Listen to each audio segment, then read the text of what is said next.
Kita bergabung Kejaksaan dengan Negeri Anissa Rizkia Situbondo, langsung Jawa dari Timur. kantor Berbagai Dinas Lingkungan permasalahan Hidup dan lingkungan. Halo Maisa, kami dari kelompok Pahlawan. Pada kesempatan kali ini, kita akan membahas tentang lingkungan alam dan memberikan opini kita mengenai hal tersebut.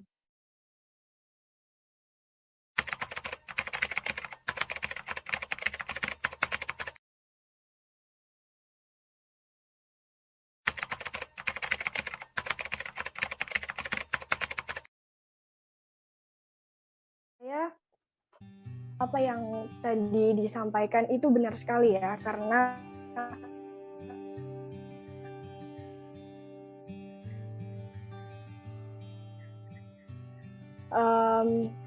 perilaku manusia yang kurang akan kesadaran dan rasa tanggung jawab mengakibatkan pemanfaatan mereka terhadap lingkungan malah mengakibatkan kerusakan lingkungan.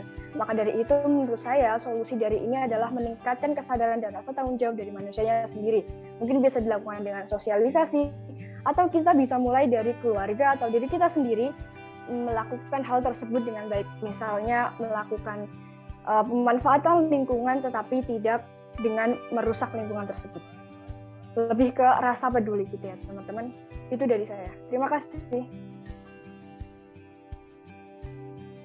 Kalau menurut aku solusinya itu tuh udah tepat dan bener. Yang di sini yang dipermasalahkan itu pemerintah sama masyarakatnya. Gimana mereka itu bisa menggerakkan biar lingkungannya itu lebih terjaga. Contoh seperti rehabilitasi lahan sama reboisasi. Itu kan yang melakukan, yang menggerakkan itu kan manusia, masyarakat sama pemerintah. Jadi kalau misalkan dibilang solusinya belum jitu atau belum benar, saya kurang setuju sebenarnya. Terima kasih, Randy. Oke, kalau menurut saya ya, saya setuju. Memang masalah utama di sini memang bagian manusia. Soalnya kebanyakan manusia memang merusak alam, nggak pernah pikir panjang dan nggak pernah berpikir soal masa jangka panjangnya, dan juga memang bisa dibilang belum pernah ditemukan solusi yang jitu. Soalnya kalau misal kita melakukan reboisasi atau konservasi itu juga butuh waktu yang sangat lama, dan untuk manusianya juga selalu melakukan kerusakan juga. Jadi ya mungkin solusinya kembali lagi ke sosialisasi dari pemerintah untuk masyarakat agar mau menjaga alam. Mungkin sekian dari saya. Oke, opini saya tentang limbah domestik air itu merupakan limbah cair hasil pembuangan dari rumah tangga, perdagangan, perkantoran, dan sarana prasarana sejenisnya. Penyebabkan ini tuh diakibatkan oleh aktivitas manusia. Dan pencemaran air ini mengakibatkan menurunnya kualitas air yang sebenarnya, yang dapat digunakan untuk semestinya, tapi tidak bisa karena pencemaran air tersebut. Terima kasih.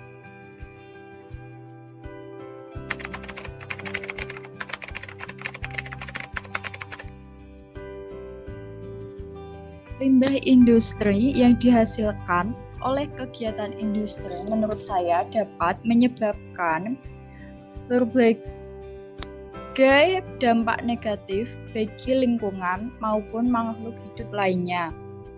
Contoh limbah dari industri adalah limbah cair dari pabrik, pewarna pakaian cair, sisa pengawet, kandungan besi pada air, ataupun kebocoran minyak di laut. Nah, dampak yang ditimbulkan dari limbah industri tersebut dapat mengakibatkan ikan dan biota air akan mati. Selain itu, limbah cair yang masuk ke dalam sungai tanpa adanya pengolahan terlebih dahulu dapat mencemari air. Selain itu, limbah yang dibuang tanpa pengolahan terlebih dahulu cenderung menimbulkan bau yang tak sedap bagi lingkungan sekitar. Oleh karena itu, dalam mengatasi permasalahan tersebut, kita harus lebih memperhatikan dan menjaga lingkungan untuk mencegah terjadinya rantaian kerusakan ekosistem. Nah, sekian dari opini saya. Itu menurut opini kakak ya. Jadi untuk selanjutnya saya persilahkan untuk Kak Dila untuk menyampaikan opininya. Sebagian kerusakan lingkungan seperti kerusakan hutan, banjir, abrasi, pencemaran udara, pencemaran air dan tanah, sampah, dan masih banyak lagi itu disebabkan oleh faktor manusia maupun faktor alam. Faktor manusia karena kita itu nggak terlalu peduli terhadap alam, dan untuk mencegahnya kita harus lebih peduli dengan alam sekitar supaya alam sekitar lebih lestari. Dan untuk faktor alam kita tidak bisa mencegahnya, tetapi kita bisa melakukan tindakan untuk meminimalisir kerusakan yang disebabkan oleh alam. Terima kasih. Silakan Aulia. Di Indonesia menjadi perhatian dunia, mulai dari penebangan liar, pengguguran hutan, hingga terindikasi pembakaran hutan menjadi penyebab dari kerusakan hutan yang ada. Kerusakan hutan yang terjadi akan membawa akibat terjadinya banjir maupun erosi yang dapat mengangkut partikel-partikel tanah menuju ke laut, yang nantinya akan menjadi proses sedimentasi atau pengendapan di sana. Hal tersebut tentu saja bisa merusak ekosistem yang ada di laut, seperti ikan serta terumbu karang. Masalah tersebut terjadi terus-menerus, maka menurut saya akan terjadi keseimbangan antara komponen biotik dan abiotik. Kenapa? Karena menurut saya, dua komponen tersebut tidak bisa dipisahkan karena saling berterkaitan. Jadi, kita harus melestarikan dan juga menjaga kelestarian lingkungan tersebut. Sekian, terima kasih. Selanjutnya, saya persilakan untuk Kak Nashwa. Saat ini juga mulai banyak dibahas mengenai pencemaran tanah dan udara. Karena hal itu berkaitan. Jika pencemaran udara itu berakibat dari kemajuan industri dan transportasi, sedangkan tanah juga bisa tercemar oleh bahan-bahan yang dapat merusak kualitas tanah. Menurut saya, sebagai rakyat, kita juga bisa memberikan bantuan dari hal kecil seperti melakukan daur ulang sampah dan tidak membuang limbah seperti deterjen ke tanah, karena sebenarnya menurut saya pencemaran tanah itu tidak hanya disebabkan oleh industri saja, namun rumah tangga juga. Malah rumah tangga itu lebih banyak mengakibatkan pencemaran tanah daripada industri sekarang ini.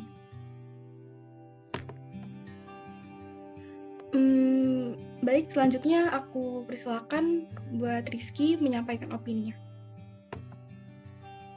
Terima kasih Pak Nashwa.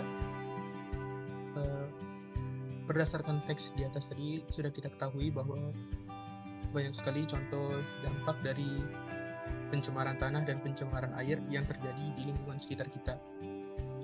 Menurut saya, sudah seharusnya sesama masyarakat kita itu lebih menumbuhkan lagi sikap antara peduli lingkungan, karena bahwasannya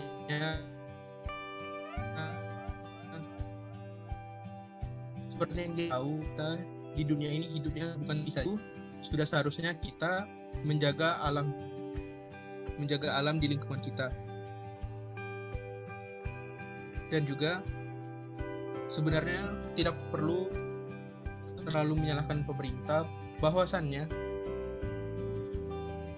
perubahan akan terjadi jikalau kita lebih peduli ke lingkungan. Dan juga untuk pemerintah ada baiknya lebih mempertegas lagi regulasi maupun hukuman, baik berupa denda maupun penjara bagi pelaku-pelaku yang telah merusak lingkungan di sekitar kita. Mungkin itu saja opini dari saya. Dipersilahkan kepada Ola untuk menyampaikan opininya. Terima kasih.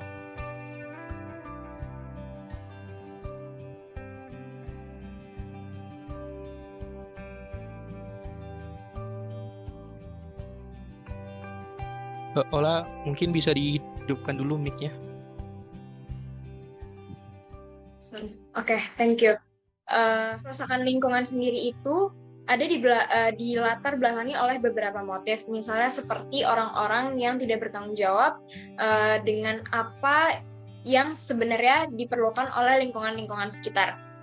Nah, untuk latar belakang motif ini itu menimbulkan beberapa dampak yang sebenarnya itu membuat masyarakat sekitar itu menjadi rugi gitu, karena dengan keadaan lingkungan yang seperti ini, mereka harus mengolah kembali untuk bagaimana kerusakan lingkungan ini menjadi lebih baik lagi untuk kedepannya. Dan tak hanya peran dari masyarakat itu sendiri, tapi diperlukan juga peran-peran dari pemerintah untuk membangun lingkungan agar kedepannya lebih asri dan bisa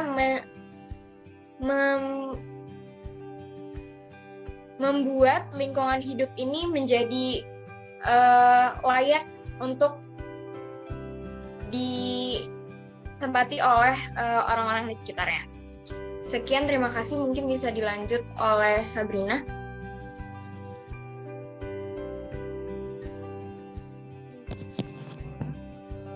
Penegakan hukum tanpa tebang pilih menjadi salah satu agenda mendesak. Begitu juga regulasi yang dapat mengurangi kemungkinan terjadinya pelanggaran dalam mengelola hutan, sumber daya alam, lahan pertanian, dan bendungan. Lalu apa saja yang dapat diperbaiki permasalahan tersebut? Silakan Dinda. Terima kasih Kak Sabrina. Untuk selanjutnya kita persilakan kepada Dinda. Penegakan hutan terkait pengelolaan hutan penting untuk menjaga hutan, terlebih lagi sekarang, di mana banyak hutan dialihfungsikan untuk ladang dan sawit. Lalu perlu dilakukan usaha pelestarian tanah dan hutan melalui tata guna lahan, peraturan mengenai penebangan dan penanaman hutan, serta reboisasi dan pengelolaan sampah agar dapat terurai dengan baik. Terima kasih. Selanjutnya saya persilahkan untuk Griata mengemukakan opininya. Baik, terima kasih Dinda. Menurut saya, opini dari saya, terima kasih kenakalan lingkungan yang sudah baik diperbincangkan ini. Kita semua harus ada tindakan dari kita semua juga. Dengan adanya masalah ini, semua kedua belah pihak, baik masyarakat maupun pemerintah, harus bisa sadar akan pentingnya permasalahan lingkungan ini. Jadi benar-benar semua lapisan masyarakat harus sadar supaya ada solusi yang bisa kita lakukan dengan baik pemerintah maupun masyarakat bisa sadar agar apapun yang kita kerjakan itu nantinya sedikit demi sedikit bisa teratasi mekanisme ini. Nah, bagaimana caranya supaya pemerintah dan masyarakat ini bisa sadar akan pentingnya masalah lingkungan adalah dengan kita sebagai mahasiswa itu bisa berdampak bagi masyarakat di sekeliling kita untuk menyadarkan kepada masyarakat di sekeliling kita, orang-orang di sekeliling kita, baik keluarga, teman maupun masyarakat biasa, menyadarkan mereka semua bahwa ini loh penting banget, masalah lingkungan itu penting banget, harus kita cicil dari sekarang istilahnya. Solusi apa yang bisa kita lakukan, tindakan-tindakan kita apa yang bisa kita lakukan untuk bisa memperbaiki lingkungan kita ini. Karena dengan tindakan-tindakan kecil itu ya, ketika sudah lama tindakan-tindakan kecil itu sudah lama terjadi, maka sedikit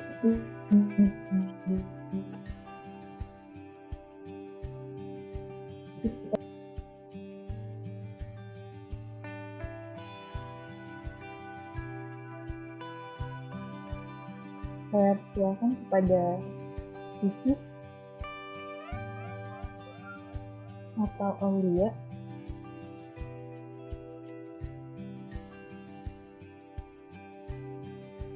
Kegiatan pembangunan yang dilakukan perlu memperhatikan lingkungan setempat. Misalnya dalam pembangunan jalan tol. Kondisi lahan yang dilewati pembangunan jalan tol adalah lahan pertanian produktif. Perubahan fungsi lahan yang sebelumnya berupa sawah menjadi jalan akan memengaruhi fungsi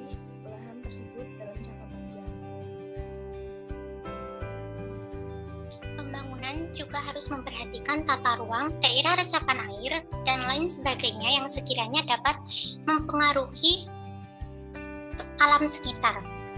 Sekiranya masih ada kebijakan yang perlu dikoreksi karena terdapat kekeliruan selama ini, seperti untuk menertibkan bangunan di bantaran sungai atau tentang reklamasi pantai, pemerintah perlu membuka diri, sebab keterbukaan ini formula adanya kehendak perubahan.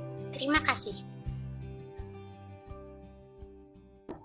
Benar yang dikatakan teman-teman saya sebelumnya bahwa ajakan dari pemerintah itu sebaiknya bukanlah sesuatu yang hanya sebatas himbauan atau ajakan saja, tetapi masyarakat butuh tindakan yang lebih konkret untuk bagaimana dengan solusi dari pemerintah ini bisa menjadi sesuatu yang berdampak benar-benar berdampak positif bagi masyarakat, yang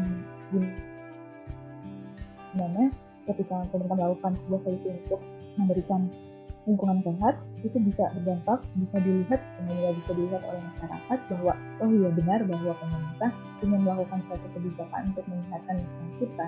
Dan ketika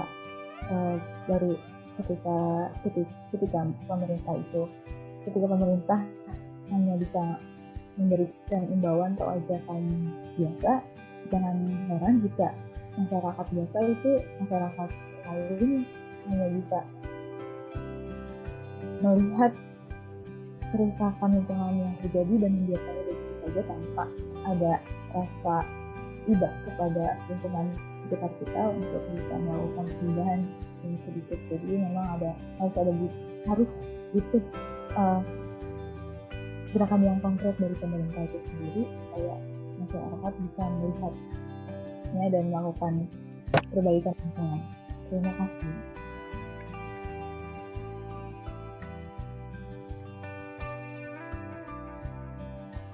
Saya persilakan kepada Ola atau Dinda. Terima kasih, masyarakat Indonesia. Mari kita lebih peka dan sadar akan keadaan lingkungan sekitar, serta bahu-membahu untuk membenahi agar tercipta lingkungan yang lebih baik. Ayo, jadi agen perubahan dengan mulai dari hal kecil karena bumi butuh aksi.